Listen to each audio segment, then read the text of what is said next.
Welcome to Bridging Chicago, a podcast that aims to connect our listeners to Chicago's business, community, cultural, and charity leaders. Hello, and welcome to another episode of the Bridging Chicago podcast. I'm Nathan, your host for today's episode, and we're so excited to be on location at En Masse Architecture and Design, a unique design firm located in Chicago whose collaborative style process helps them ensure that individuals and families have a space that they can comfortably live and work in. Joining me from En Masse today are Mike Shively, founding partner, Lucas Goldbach, founding partner and design director, and Ross Renjilian, associate and head of commercial and developer products. Gentlemen, thank you for joining me today. Thank you. We're excited to be here, so thanks for inviting us to your space. We did take a look around. It's a space that I was kind of saying this before, where it's like I shouldn't be surprised that it's so cool because you're an architecture firm, but it's so well thought out and obviously has a direction as to what you were hoping to get. So now that you have it here, is this sort of what you were hoping to see this space become? Yeah, it's particularly special to me. I live upstairs, so built the building in 2019, and much like the concept of the firm, En Masse, which means all together. Kind of a theme of the building was bringing everything together in my life and in the diversity of the firm's experience, sort of into one building. So our first floor here is where we welcome clients and engage with the community. We're in our conference room space. And adjacent to us here, we have our coffee bar that we use to host community events and, to give the staff a place to break out and, have some time out of the studio space, which is on the second floor. We all work up there in a very collaborative environment. On the third floor, we have an Airbnb that serves the community here in Logan Square. And then I live on the fourth floor with my partner, Bryce. For those who may not be as familiar with the Logan Square neighborhood, can you tell us a little bit about the neighborhood and why this space fits so well into it? Yeah, so we sort of looked long and hard to find a place to build the building. It's somewhat unique in Chicago that you have a live-work sort of environment with a residential component upstairs and our studio space downstairs. So purely from a zoning standpoint, we were sort of limited in where we could find a place to build this. Yeah. And I always had this personal dream of my fourth floor space is actually glass on all four sides. Oh, wow. There's Lucas often says light is one of our most precious resources here in Chicago. And I personally suffer a lot from seasonal depression disorder in those gray months. So I really wanted a place that even on the most gray days, I could experience, what's happening all around me. And so what's cool about the Logan Square neighborhood is we're on that diagonal with the blue line and Chicago, and you get these really great views of the city skyline, looking down Milwaukee Avenue. It's also just an interesting neighborhood in that, it's still sort of like it hasn't filled in as much as some of the neighborhoods on the east side. So there's a lot of really interesting diversity here. There's a great food scene. There's a lot of great bars and, nightlife. And then one of the prime reasons we ultimately picked this location is that most people in the firm actually live in this neighborhood. Wow. And so, in contrast to a lot of the more traditional architecture firms down in the Loop, most people that work here walk to the office and, it really can just become a part of their daily life. Yeah, I love that. I moved in the area that our office is in because I live 2 blocks from our office. So I'm I don't want to have to commute. If I have to go there every day, I want to be there. I want to, get to be a little more a part of it. And it is interesting downtown because it's a very different thing, right? It's like business district, mostly a lot of tourists. But so when I come to the neighborhoods, it's so fun to be here. Lucas, can you tell us, if you live in the area here, what your experience with it is like and what's so special about Logan Square especially? Yeah, Logan Square is frankly the best. I live about 300 feet away from here, so the commute is minimal. And what really is, I think, special about having a firm in Logan Square and living in Logan Square is that there's such a street life here. People are out at all times of day. There's people of different walks of life. There's a huge range of shops and restaurants and all the things that I find just so inspiring, just as a creative person. And I think it also just keeps our eyes, trained to see what's new and what's next. And the other thing about Logan Square is there is a incredible building stock here of like gorgeous homes, gorgeous commercial properties, a lot of history, but also a lot of new and modern things as well. So all of those things I think combine really well. And I think that's why in recent years, a lot of firms like ours have moved from downtown and like sort of the more traditionally located firms to neighborhoods like Logan Square, because they're constantly evolving and they have a real energy to them. I think that's a great point about, when a lot of times when we see pictures or video of Chicago, maybe the news is using it, maybe, people outside of Chicago, especially that are using these stock photos of Chicago, it's always the skyline, right? It's the lake, it's the lakefront, it's the skyline, and you're like, yeah, I guess that's what sells the city to people outside of the city. But for you, Ross, what is it that's special about here? What is it that is meaningful for you about being away from that and more in a residential, true like Chicago neighborhood? Yeah, for sure. So what's nice about the neighborhoods in Chicago is they really just support a great balance of kind of the big city living with kind of the more casual conveniences of just residential side of it. We have nice yards, we have garages, but at the same time, we can be downtown in 15 minutes. And I think that balance allows us to kind of be more comfortable in this environment, have that kind of more engaging relationship with our clients. Like we're able to kind of have this beautiful roof deck off of our garage in the back. We're able to open up our front windows to the street. So then that way we can kind of engage with the community a little bit more. And overall, I think it's just a really great balance of kind of that capital A architecture that's happening in downtown, but also then kind of the creative local talent that's actually here. Like it just feels more true, I think, to kind of be in the Logan Square neighborhood, and the people here are really supportive of the creative industries and ultimately the neighborhood at large. And I think that there must be this understanding that's happening around the city of this work life, this hybrid, this sort of commercial on the floor and tenants above sort of space, because I've heard that there are some spaces downtown that are going to convert over to have more residential, either apartments or condos in them. And so is this a concept that you're seeing really pick up steam, become more frequent, this whole live, work in the same building, or will we still walk down the street and see businesses and then houses? Do we see any change in that coming, or have you sensed that as well?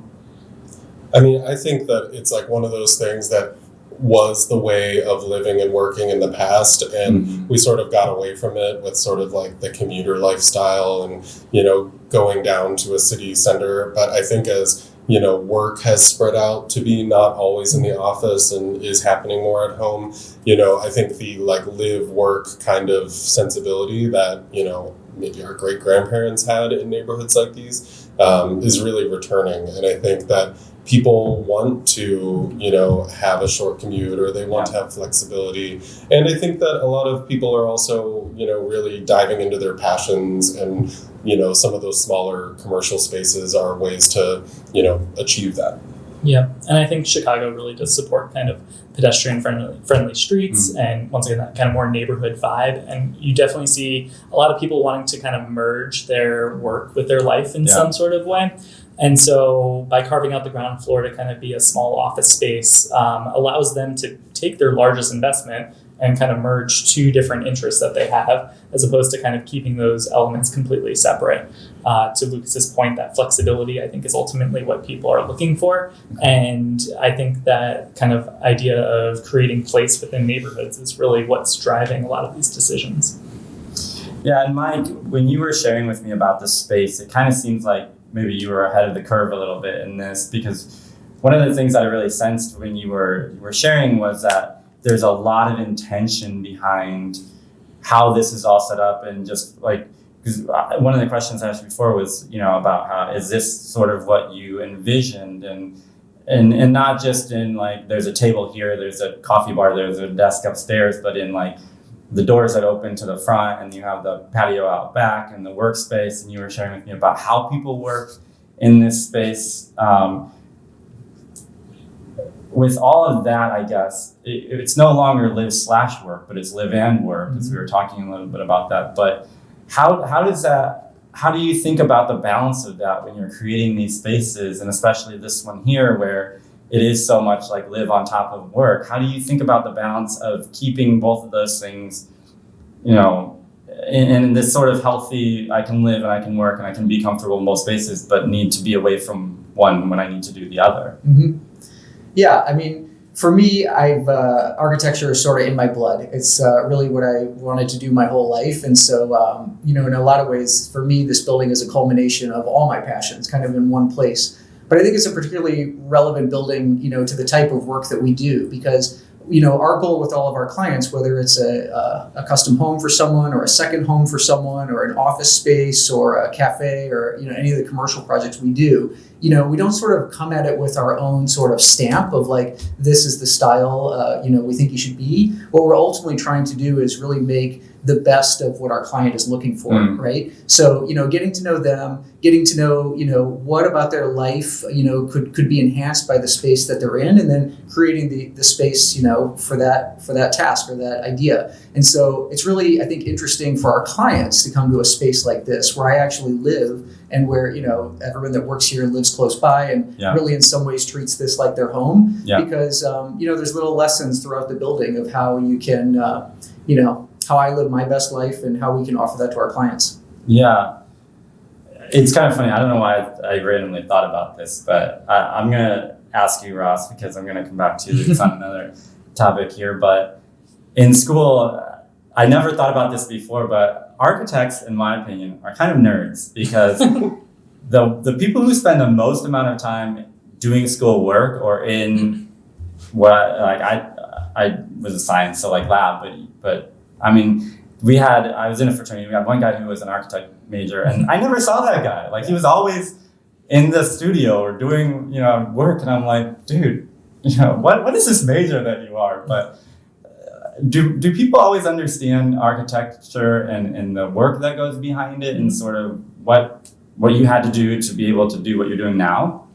Yeah, so obviously architecture is kind of that merger of a professional practice, but also blending in creativity and kind of really getting out of it what you put into it. So in many ways, most of us are kind of artists trying to figure out and ultimately curate what story we want to tell by the buildings that we kind of put into this world. So the time that goes into it is literally just time of developing and training and ultimately coming up with your kind of own language, your own style, your own values. And it's super important because building a building is extremely costly. It's time consuming. It's someone's life is going into that building itself. So I think all of us kind of in a way struggle with making sure that we are ultimately putting that best foot forward with everything that we're doing. And those values are somewhat trained in kind of the education process. Yeah. But overall,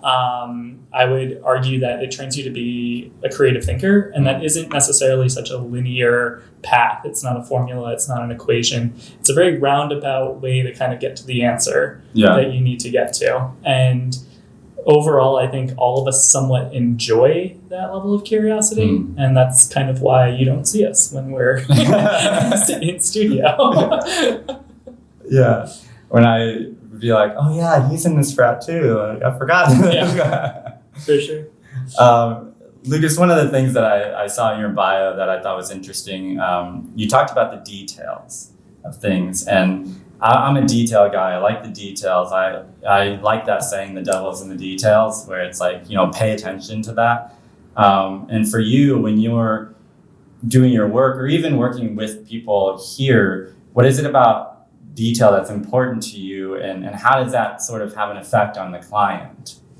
Yeah, I mean, I think there's multiple ways that details come into the process. Like, I think we think about a building at the macro and sort of maybe what it looks like or the big functions of it, but also down to those little touch points. Like the doorknob is the thing that you interact with most in your house often. And, we want to make sure that that functions and looks amazing and feels great just as the spaces will function for you. But I also think details when it comes to sort of like client services and sort of collaborating with clients or the team is really a lot about like empathy. I think that understanding what people want and sort of like reading through maybe like the sort of language gap you may have with your client. We talk about buildings and spaces and projects all the time. So we have a really developed language for what that is. But clients come in often with less of that. So it's a lot of sort of like really thinking through and listening carefully to what they want and need, asking really thoughtful questions and being really curious. Because I think curiosity is collaboration. I think that we are a very curious group of people that really wants to know about our clients and what they want. And I think that is kind of where we then start to develop this wide range of styles and project types and things like that, because we're just interested in all of it. Yeah, and to kind of build on that, Mike, I read this in your bio too about, you said a house is a machine for living in.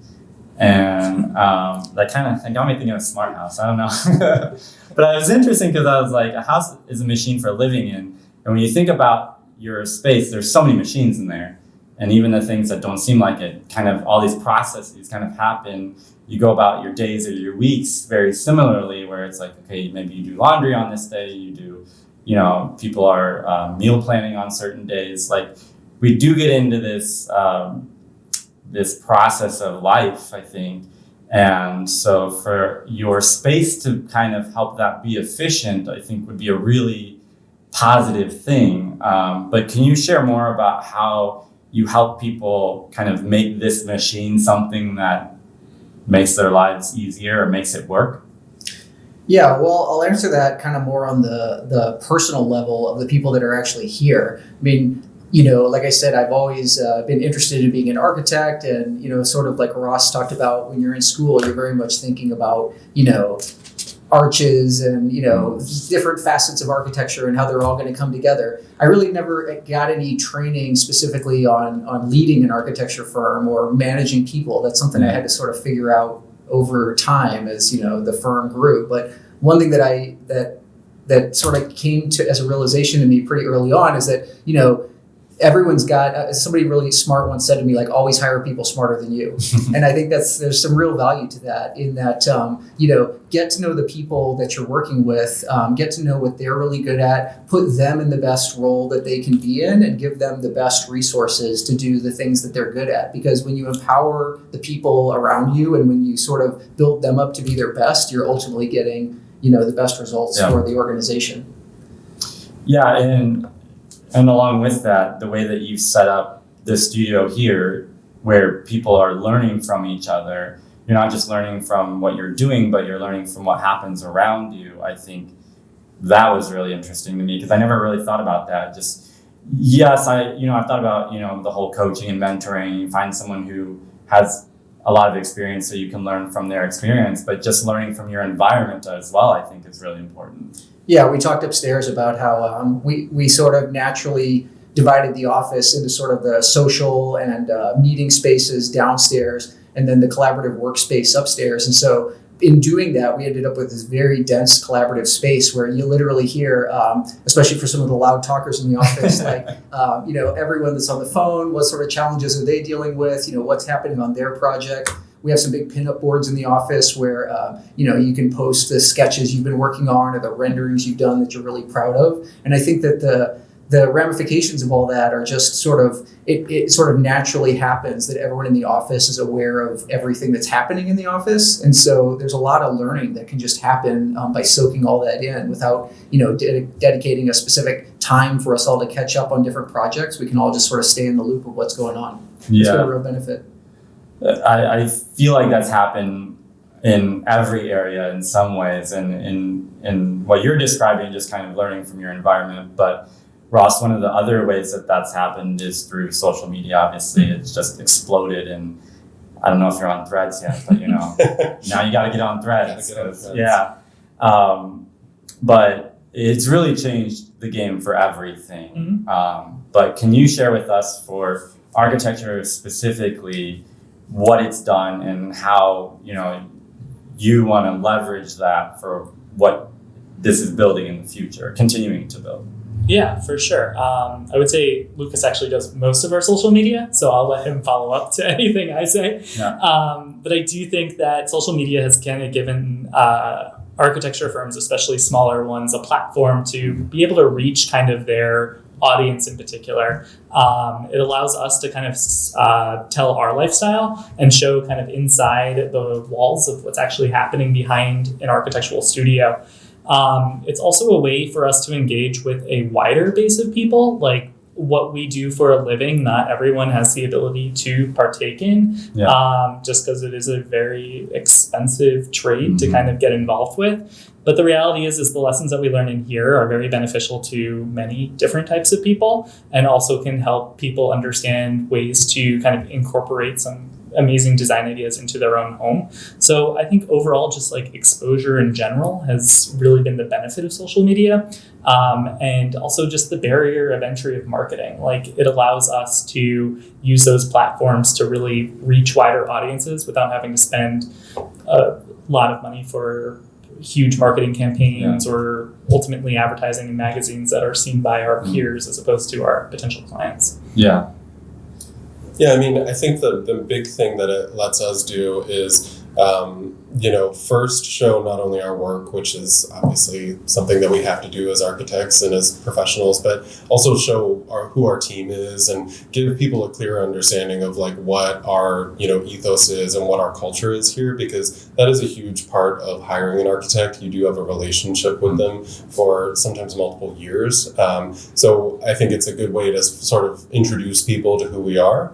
But also I think a big part of our target market, or the people that end up hiring us, are people who are sort of quote unquote digital natives, people who grew up with social media, people who understand how it works. And I think that, they really find us through those platforms. And I think it's provided them actually with a lot of tools to come to us with ideas about what they like and don't like, and gives us a lot to respond to as designers and architects to, again, finesse that style and sort of speak the language that they know how to speak. Yeah. And on top of that too, I think it also fosters creative competition within our own community itself. It's always great to see what our friends are doing at other firms or other organizations. And in many ways, I think it's really raised the bar for a lot of, especially local designers, to kind of pull from each other and actually draw from things that they've done, just because the volume of information that is happening through social media now is far greater than I should go and check their website, or I should go brush up on what they're doing. I don't know, it's kind of fun to kind of see how the whole community is growing. Yeah, which ultimately I would think the people that win the most would be the clients, and that having that sort of healthy level of competition, the clients have to be come out huge winners in that. Mm-hmm. Yeah. For sure. And you can follow us on social media at Design En Masse. It's not a shameless plug because I love plugs. So yes. So Mike, I do want to make sure that we talk about how you built the firm, not necessarily the physical space. We've talked a little bit about that, but also how you built it from a corporate perspective, or talk a little bit about how creating a company, you kind of looked at that from an architecture perspective, and how you ended up here, because I think it's really interesting to learn about how that sort of informed this. Yeah, well, like I said, I never had any sort of advanced or specialized training in, business management. A lot of it has just sort of evolved from, sort of my gut on things, but I've sort of developed over time this concept of a three-legged stool, right? The three pillars of the firm, which are sort of represented right here, are, I come at things, I was a project manager prior to, starting the firm 6 years ago. So I always come at things with the process. That all sounds great, but how are we going to get it done? Who's the best contractor to fabricate that? Who's the best GC to run this project? Or where's the best site to do this project? So we're always thinking through how the process of how we're going to get things done. I met Lucas, many years before I started the firm, and pretty soon after starting, reached out to him to say, I really think you need to be a part of this as well. He's one of the most talented people I've ever met in my life. as a designer. So in many ways, he embodies the second leg of the stool, which is that we are first and foremost a design firm. If you're just looking to knock out some drawings or, sort of get something done quickly, like we might not be the best fit for you. But if you're really looking for something with really thoughtful design and, a real perspective on history of architecture and richness of what design can be, like Lucas is the guy that's going to bring that together. Yeah. And the third leg, which is something I find a lot in Ross, is that we like to consider ourselves your in the know friend. Like Lucas said, an architectural project can be a relationship that's at least going to be a year or two, but hopefully, many years beyond that. So part of the reason we do so many second homes now in my career is that they're second homes for clients that I first met 20 years ago. And so to continue that relationship throughout life is something that's really valuable to me. And in addition to directing our commercial and developer projects, Ross is sort of our unofficial social director as well, because he has skills beyond mine in terms of making those conversations and connections keep going. I think that's something that it's great when you have all of those things and you can say, okay, I have this person, this person, this person, but it's even better when those people can then inform the other people of their leg of the stool, so to speak. And I think what you have here is really helping to foster that of like, I may be the design guy, but I also can be the social guy because I can support Ross in that. And, if we're doing a happy hour, I can be walking around and talking to people, even though that might not be my most comfortable area or, in any of these things. And I think that what is really awesome about what you said is like, maybe you didn't have the formal leadership training, but in the way that you do things here, like I get the feeling that most days are leadership training for most people that work here. And so Ross, after joining the firm, can you tell me sort of what you've learned and how you've changed or grown or developed since you've come on and been a part of the collaborative here? Yeah, so I've been here at En Masse now about 5.5 years. And overall, I was brought on to kind of tackle a problem that Mike was not super comfortable with, which was a 40,000 square foot commercial tenant build out space. Yeah. And Mike, I think, understood that now would be the time to kind of bring on someone with a little bit of a different expertise than himself and ultimately take some leadership behind it and kind of see where it goes. And I don't think we've really looked back since then.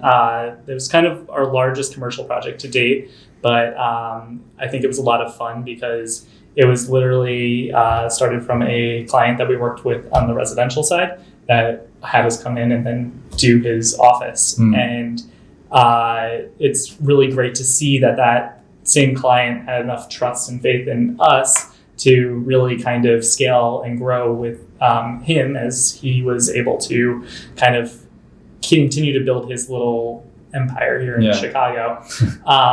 And to this day, we are actually still working on projects with that client, which has been, I think, a true testament to all of the core values that we have here of like, we really want to be your partner kind of from the start to the finish. Yeah. And I would say the way that I've grown is that Mike gave me the ability to kind of take on a lot of leadership and grow within the organization. And I think overall that allows for the individuals of our team to really kind of feel connected to their work, not necessarily just make it feel like it's a clock in, clock out situation, and really just kind of all together grow in the direction of making Chicago a more creative city, a better built city, a more fun city. Yeah. And I hope that shows through kind of the work that we've been doing. Yeah, and one thing that we also know about Chicago is that it's a very, very diverse city. It's a city that has a history with diversity, and some is great and sort of forward-thinking. And with the neighborhoods, they can sometimes get segregated, and people don't always go from one area to another. But Lucas, for you, this sort of diversity, it's one of those things like it's a hot button. For every company, they have maybe a diversity officer now, or they do these diversity programs. But for you, sort of when you think about diversity and sort of who you are and how you bring that to work, because as you said, it's no longer live or work. They've kind of melded into each other. So as you think about that, how does this firm support you in what you hope to do and how you hope to bring other people who are like you or like other people into this and sort of make this field even better?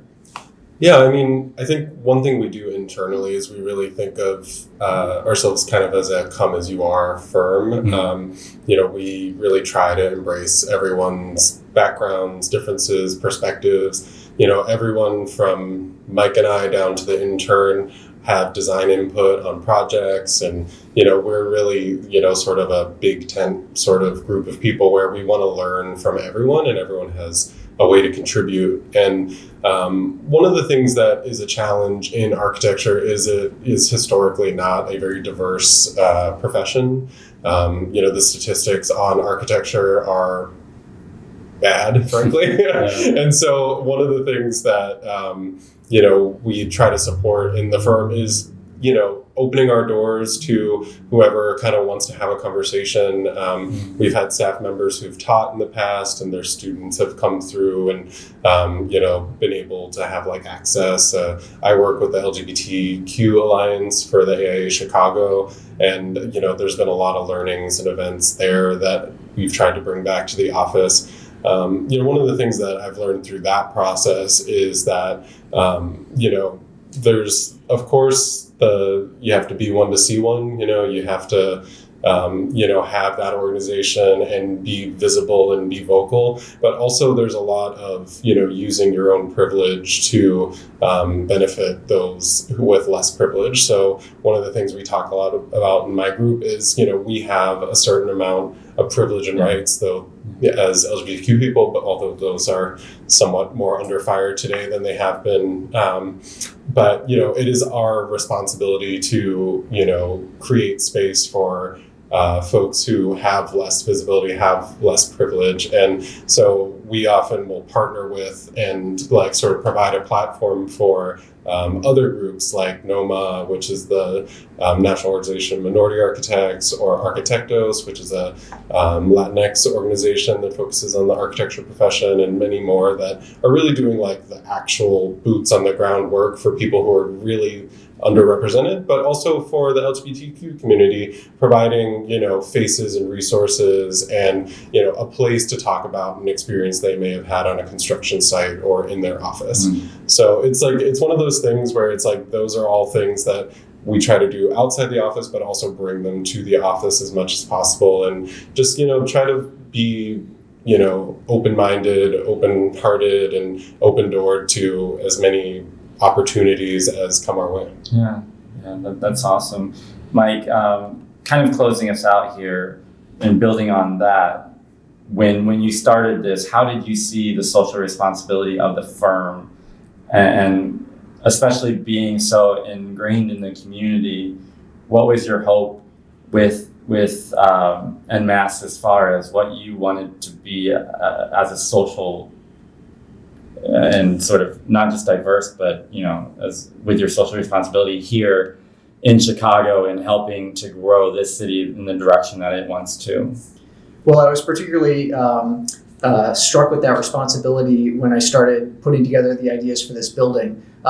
One thing that's unique about Logan Square is it hasn't developed as much as the other neighborhoods in Chicago, and there's a real drive here in the community to make sure that decisions that are made going forward are done responsibly. So I really met an incredible group of people when I was getting this building approved. It's our Logan Square zoning committee that actually has a lot of broader social ideas and agenda that they're trying to maintain here. And once I get the building built and approved, I actually joined that committee. So we review any new projects that are proposed here in Logan Square, and it's a great organization of longtime Logan Square residents that are very sensitive to what's happening here in the future. So it's a really interesting place to be. We're in one of the largest cities in the country, but I really appreciate that as a neighborhood, we're protecting our values here.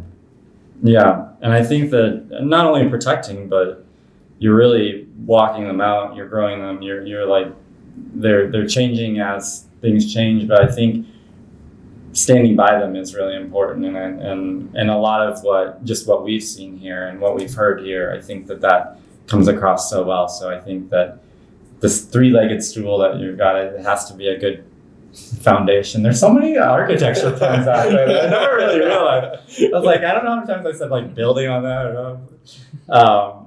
But I think it's really great to hear about what you're doing, and I hope that it continues to grow. It's a great space, and it's been, thanks for inviting us. It's been so fun to be here and to learn about it and to film here.